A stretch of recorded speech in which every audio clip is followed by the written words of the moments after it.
जो अभी राहुल गांधी ने कही है पिछले साल से जो शुरू हुआ महाराष्ट्र इलेक्शन के बाद,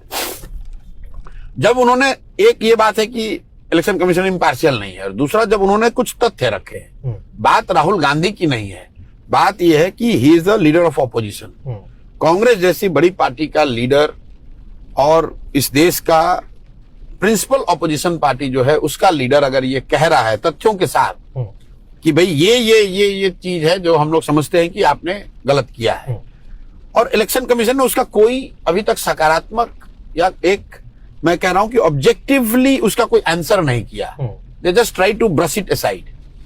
तो निश्चित तौर पर उसको उसका संज्ञान सबको लेना होगा। इलेक्शन कमीशन की इम्पार्शियलिटी है, उनकी फंक्शनिंग है, वो अंडर डाउट है,